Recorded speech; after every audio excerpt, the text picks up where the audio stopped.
Labdien visiem!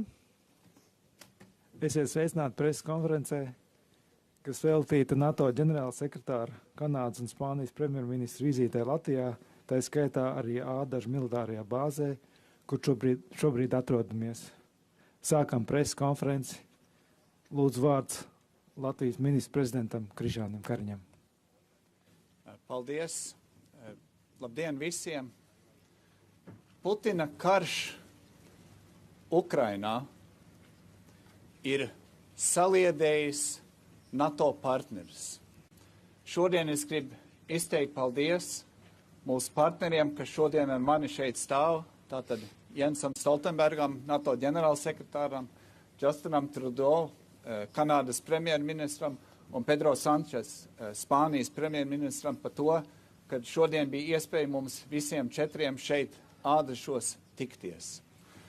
Runā par to, ka NATO ir jāstiprina austrumu flanks. Un šodien es varu teikt, ka mēs redzam, ka šis darbs jau notiek. Tas notiek pateicoties tam, kad Kanāda ir jau pieņēmusi lēmumu un stiprina savu karavīru un tehniku klātbūtni tepat Latvijā. Tāpat tā Spānija ir pieņēmusi līdzīgu lēmumu un stiprina reāli ar karavīriem un ar tehniku, ar spējām. Tātad Latvijas karaspēks, Latvijas karavīri ir stiprināti pastāvīgi ar 10 vēl citiem NATO sabiedrotajiem un vēl, kā mēs zinām, šobrīd Latvijā vēl ir papildus 11. Papildus spēks no Amerikas Savienotajām valstīm, kuri arī šodien mēs tieši redzējām militārās mācības, kas notiek procesā. Un mēs redzējām, ka Latvijas karavīri kopā ar Kanādas karavīriem, ar Spānijas karavīriem, ar vēl daudzi citu valstu karavīriem un ar ASV sabiedrotajiem kopā veica apmācības stiprināt, tai skaitā tieši Latvijas kā NATO dalībvalsts reālo aizsardzību.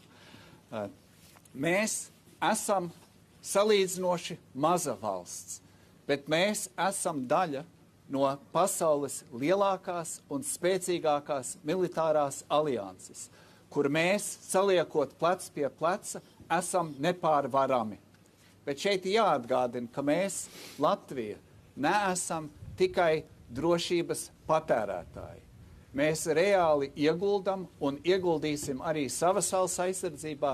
Mēs jau ieguldām vairāk kā 2%, un valdība jau ir pieņēmusi lēmumu ieguldīt 2,5%.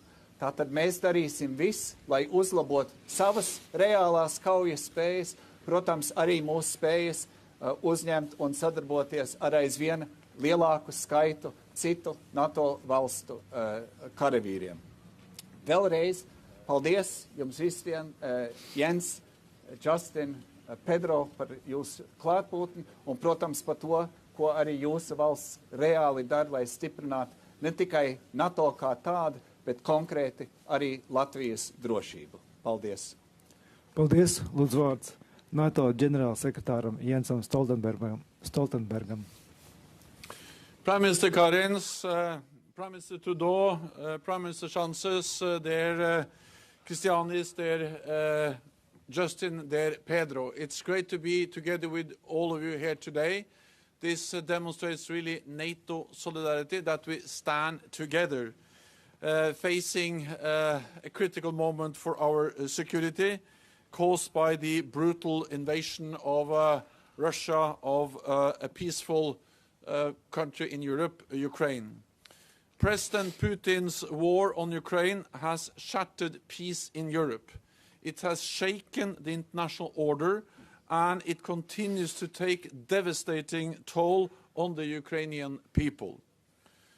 But Putin seriously underestimated Ukraine, and he seriously underestimated the strength and the unity of NATO and of our friends and partners around the world.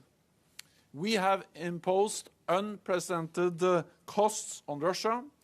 We have stepped up our support for Ukraine, helping to uphold its right to self-defense. And we have implemented historic reinforcements of NATO's collective defense. With thousands more troops, reinforcing the eastern part of our alliance, including here in Latvia. I strongly welcome that allies, including Canada, Spain, and the United States, are deploying hundreds more troops to our multinational presence here at the Adazi base in Latvia. So Justin, Pedro, thank you for your personal leadership and your commitment to our collective security. Canada has led NATO's battle group in Latvia for years with skill and dedication, a powerful demonstration of your commitment to transatlantic security. Spain is leading by example by deploying additional troops, ships and jets to strengthen our defensive posture in Europe. It was really an honor to meet your forces here today from both sides of the Atlantic. They represent the spirit of all our allies, all for one and one for all. NATO is a defensive alliance.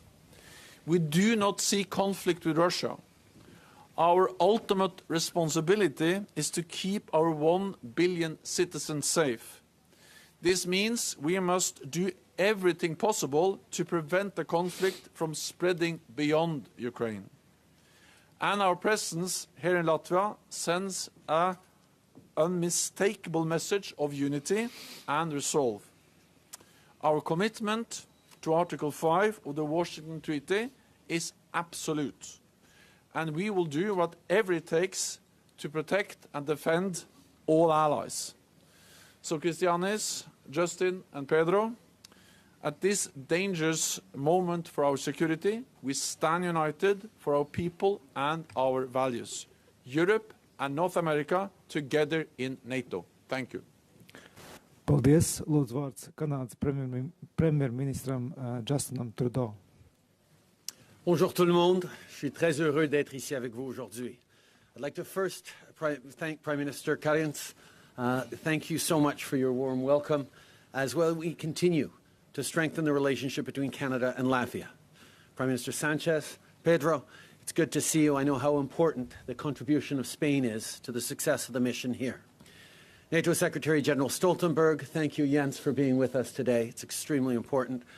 NATO truly is multinational. It was absolutely amazing to see the culminating military exercise of our troops from different nations, including those of Canada, Latvia, and Spain, training together. It was great to be here, and I'm also very happy to be joined today by Minister Anand, our Minister of National Defence, and the Chief of Defence Staff, General Eyre. We had a very productive day today. On top of my different bilateral meetings with Christianis, Prime Minister Kariņš, Prime Minister Sanchez, and NATO Secretary General Stoltenberg, I also met with President Levits of Latvia to discuss Ukraine and a broad range of topics.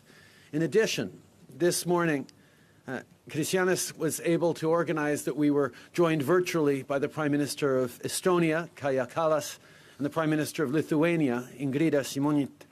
We agreed to deepen the partnership between Canada and the Baltic countries, especially at this time of uncertainty. Ici au camp Adazi, j'ai aussi eu la chance de rencontrer plusieurs membres des forces armées canadiennes et des autres pays de l'OTAN. Je les ai remerciés personnellement pour leur travail remarquable et leur professionnalisme. Last month, Canada announced the deployment of up to 460 members of the Canadian Armed Forces to NATO through Operation Reassurance. This announcement includes more troops here in Latvia, as well as the deployment of an additional frigate and maritime patrol aircraft. A total of 540 CAF personnel are now deployed here in Latvia, and approximately 130 more will join in the coming weeks. Well, today, I can further announce an early, multi-year renewal of Operation Reassurance to support NATO in Central and Eastern Europe. This mission was set to expire next year, and in light of the situation in Europe, we decided to renew it ahead of schedule. Operation Reassurance is the CAF support to NATO's assurance and deterrence measures. The troops here are not only defending Latvia or Eastern Europe, they're defending all NATO allies, including Canada. They're defending our freedom and our security, That's why this work is so important, especially in the face of continued Russian aggression. Aujourd'hui, je peux annoncer que le Canada va renouveler l'opération Réassurance pour plusieurs années afin de soutenir l'OTAN, en particulier sur le flanc Est. On va continuer d'être là pour défendre la démocratie en Europe et partout dans le monde. Demain, je serai à Berlin, où je vais entre autres rencontrer le chancelier Scholz.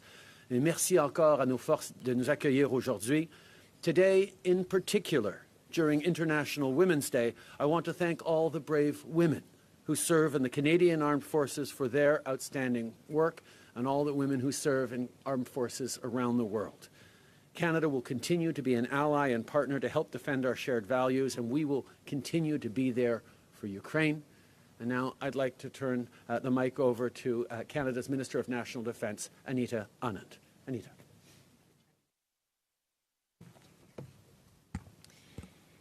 Merci, Monsieur le Premier ministre. C'est un grand honneur pour moi d'être ici avec vous, avec nos forces armées canadiennes, avec le chef d'État-major de la Défense et avec nos partenaires, particulièrement cette journée internationale de femmes. Thank you, Prime Minister. It is an honor for me to be here, especially on International Women's Day. J'étais ici il y a un mois.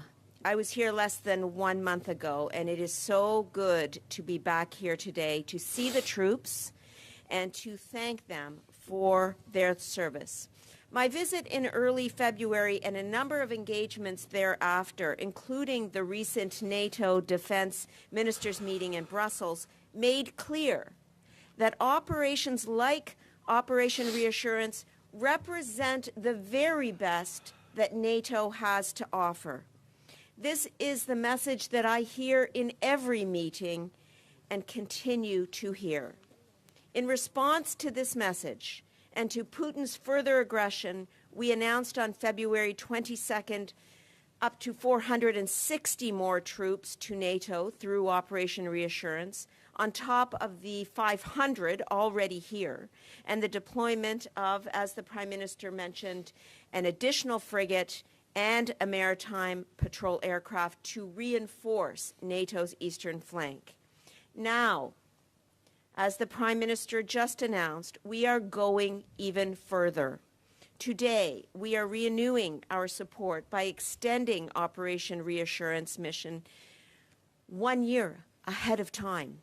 This announcement reflects our deep commitment to the long-term security, stability, and interoperability of the NATO alliance. J'aimerais remercier nos forces armées canadiennes pour leur dévouement et de continuer de l'engagement du Canada en Lettonie pour le flanc de l'Est de l'OTAN et pour la sécurité, la dissuasion et la stabilité mondiale. I want to conclude by expressing my gratitude to our Canadian Armed Forces, by continuing to put service before self, and for continuing Canada's enduring commitment to Latvia, to NATO's eastern flank, and to our collective security at home and abroad. And I extend this appreciation to all who serve and who are here today. Thank you. Merci. Baldias. I now am happy to pass the mic over to Prime Minister Sanchez. Thank you. Thank you very much, Minister. Thank you very much, my dear friends. As Prime Minister Trudeau said, today, 8 March, should have been a day of celebration of women and girls in Ukraine. Unfortunately, Putin's brutal aggression is forcing them to flee their country or fight for their lives. I would like to pay an homage today to all of them and reassure that we will stand by their side. I would like to thank the President and the Prime Minister of Latvia for organizing this visit. I am very happy to share it with my friend Justin, with Prime Minister Trudeau, whose country commands this battle group, and with NATO Secretary General Jens Stoltenberg. We are here to support our Baltic allies and friends in these very difficult times, and to send a very clear message to President Putin. NATO allies are united, and the transatlantic bond is stronger than ever. I want to insist once again, our main commitment is with peace. NATO is a defensive alliance, as Secretary General of NATO has said, and all our actions so far are deterrence efforts to avoid confrontation.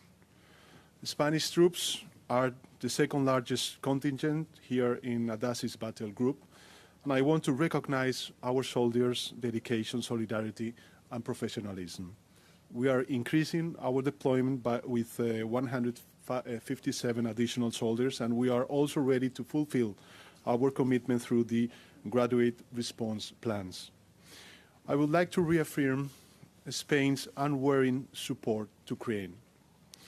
We have delivered several tons of humanitarian aid and military equipment.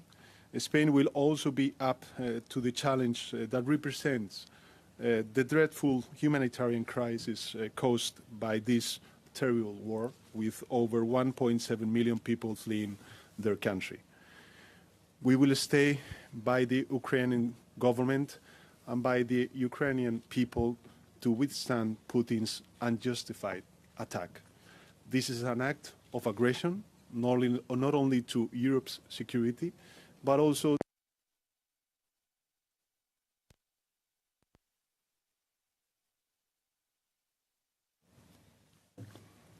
Paldies. Mums ir laiks pāris jautājumiem. Es aicinu mēdīju pārstāvjus, kuriem būs pacelt roku, un, ja ir jautājumi, tad lūgums arī iepazīstināt ar sevi un arī norādīt, kam jūs uzdodat jautājumu. Lūdzu, vai ir jautājumi? Es vienkārši tagad... jā, lūdzu. Good afternoon, gentlemen. Murray Brewster with CBC News. Prime Minister Trudeau, allies have been shipping to Ukraine anti-aircraft weapons and anti-tank weapons. Canada has sent anti-tank weapons. Both of those capabilities are in short supply in the Canadian military. The Canadian Army does not have a dedicated surface-to-air defense system. Will your government commit to an urgent procurement to cover those capability gaps, and will your government commit to meeting NATO's benchmark standard of 2% of GDP in defense spending? First of all, we understand the urgency that is presented right now in the world, with Ukrainians standing strong against this illegal Russian invasion. And that's why we have sent aid, we have sent weapons. We will continue to send support to Ukrainians as they stand and defend not just their country, but defend democracy, defend the values that underpin democracy, and in fact defend us all. Those weapons are much more useful right now and in the coming weeks in the hands of Ukrainian soldiers fighting for their lives than they would be in Canadian hands. But of course, we need to make sure we replace those weapons rapidly and that we continue to invest in the equipment that leads our armed forces to be able to continue to contribute, not just in places like here in Latvia, but everywhere around the world where we are called on to do. I had an excellent conversation with Secretary General Stoltenberg earlier this afternoon, in which I talked about, indeed, our approach to continuing to invest in our military and making sure that Canada is always there to stand up. En français, Prime Minister. Nous allons toujours chercher à contribuer plus pour l'OTAN. Je pense qu'on voit à quel point c'est important d'être présent pour défendre nos démocraties, mais évidemment, les appuis qu'on envoie immédiatement en Ukraine, incluant des armes et des armements, sont utiles non seulement pour défendre l'Ukraine dans l'immédiat, mais sont en train de se battre pour défendre nos démocraties à travers le monde. Es atvainojos, man tāds, ka Latvijas žurnālists vēlējās uzdot. Jūs esat no Latvijas? Okay. Oui, bonjour, M. Trudeau, Laurence Martin de Radio-Canada. La Russie a réactivé plusieurs de ses bases de la guerre froide en Arctique. Et récemment, ils ont aussi fait des exercices militaires dans la région. Bon, vous annoncez aujourd'hui un prolongement de la mission ici en Lettonie, mais en Arctique, est-ce que vous pensez qu'on est vulnérable? Et est-ce que vous allez renforcer notre présence militaire là-bas? Ça fait plusieurs années qu'on est en train d'investir dans notre présence militaire partout dans le monde, mais particulièrement aussi dans l'Arctique. Mais sur ce point-là, ça me ferait grand plaisir de passer la parole à notre ministre de la Défense qui peut en dire plus. Es atvainojos. Merci beaucoup, Monsieur le Premier ministre. Bien sûr, la souveraineté, la protection de notre Arctique, c'est très important pour nous. Premièrement, nous avons déjà signé un contrat avec NASA Corporation pour le North Warning System. Ça, c'est 600 millions de dollars. Et aussi, en même temps, c'est important d'avoir une option, une approche pour la protection renouvelable dans l'Arctique. Donc, pour ça, j'ai parlé beaucoup avec mon homologue dans les États-Unis et nous avons décidé de travailler ensemble pour la protection de notre continent et aussi de notre monde. Donc, le NORAD Modernization, ça c'est une chose très, très importante pour moi et pour notre gouvernement aussi. Et nous allons avoir une approche robuste dans le court terme sur ça. Et ça, c'est une chose très importante pour nous et pour le gouvernement du Canada. Merci beaucoup. Es atvainojos, vai es varētu būt mūsu iespēja vēl pāris jautājumiem.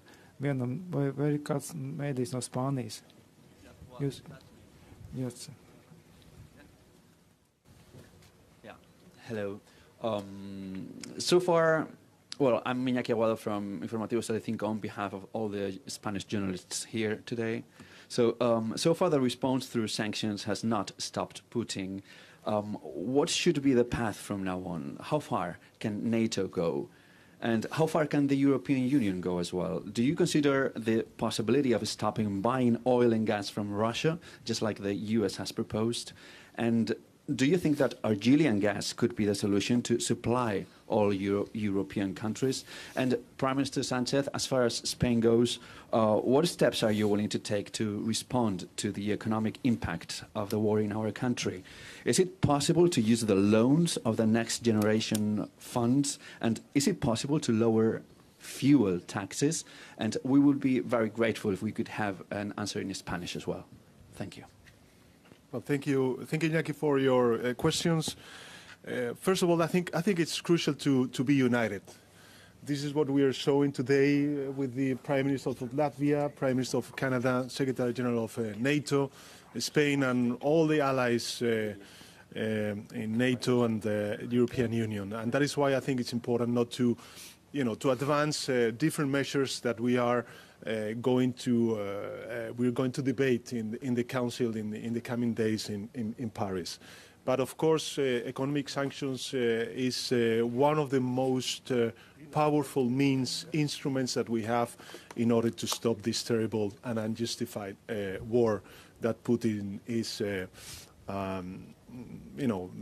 making against a free country such as Ukraine.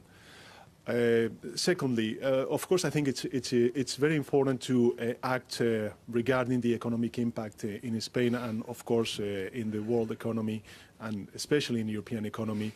I think it's important to act in different dimensions. First of all, the multilateral dimensions, and here we have countries that belong to the G7. But of course, at the European level, I think it's important the communication that the Commission has released today regarding the energy policy, which is one of the major tools for the economic growth. And of course, it is already impacting this crisis on the energy prices. And of course, I think it's important also to have this unity among parties in Spain, and of course, this unity that we have shown with the trade unions and enterprises, first with the pandemic and the economic response to this pandemic, the COVID-19 pandemic, and of course, nowadays with this terrible and unjustified war led by Putin. So this is the question or the answer in English, and in Spanish I would say que creo que lo más importante es contar con la unidad de todos los países, de toda la comunidad internacional. Creo que la votación de la Asamblea General de Naciones Unidas que vimos hace escasos días demostró que Putin está solo y que todo el mundo, la mayoría del mundo, está con Ucrania. Y esa unidad se tiene que demostrar desde el punto de vista de las sanciones económicas, desde el punto de vista de la respuesta que tenemos que dar la comunidad internacional, aislando completamente a Putin, también en sanciones económicas contra él mismo y contra la oligarquía que ha crecido en torno a su régimen. Y, por tanto, me van a permitir que no adelante muchas de estas conversaciones que vamos a tener con los socios europeos en el próximo Consejo Informal dentro de escasos días en Versalles, en París, bajo la presidencia pro tempore de Francia de la Unión Europea. En segundo lugar, decirles que, desde luego, en el Congreso de los Diputados presenté lo que es el esbozo de ese plan nacional de respuesta al impacto económico que va a tener la crisis de la guerra de Putin en nuestro país.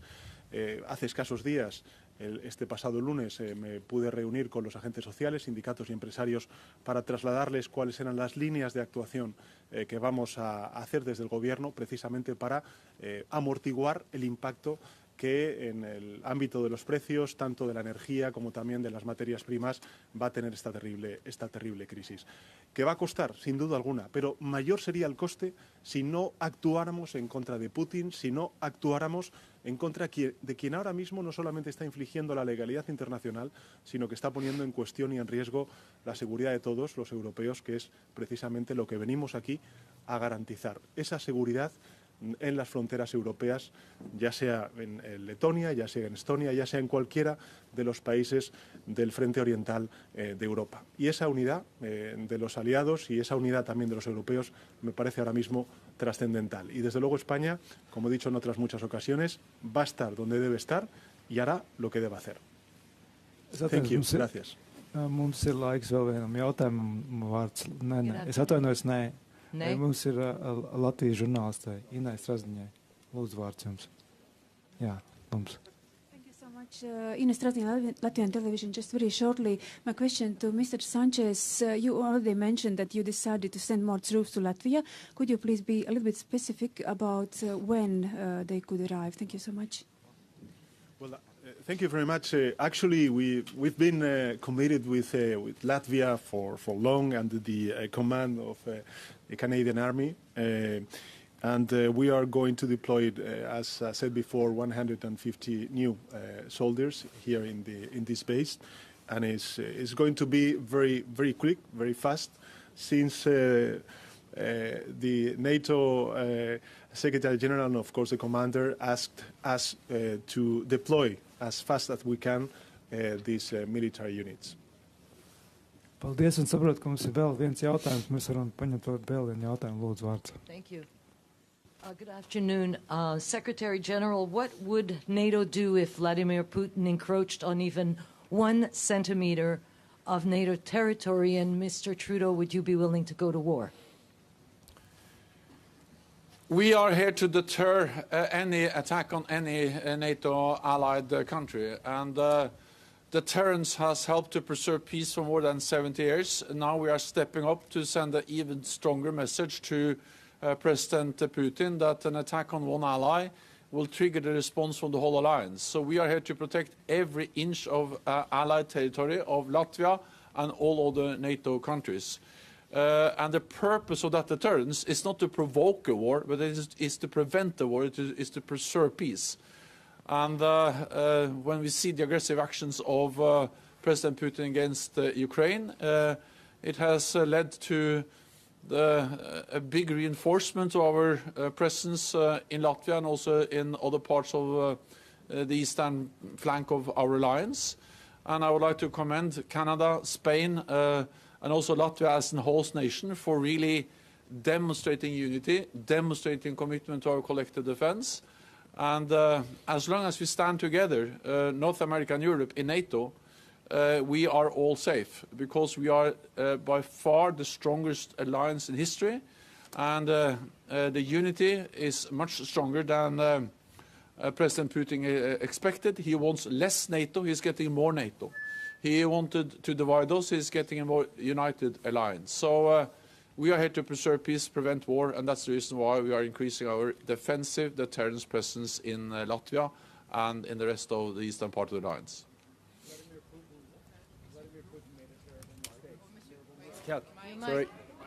Vladimir Putin made a fundamental miscalculation. He thought Ukraine was weak, and he thought NATO was divided. He's been shown how wrong he is. Ukrainians are strong and courageous and standing up to defend their land.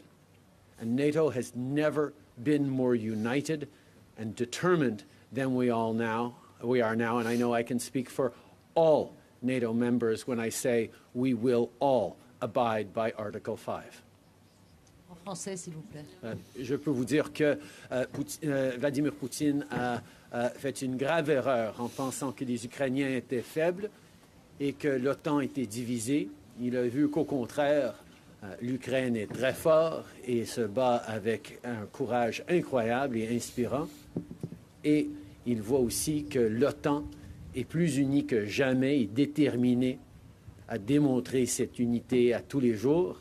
Et je peux parler pour tous les membres de l'OTAN quand je dis que nous allons tous suivre l'article 5.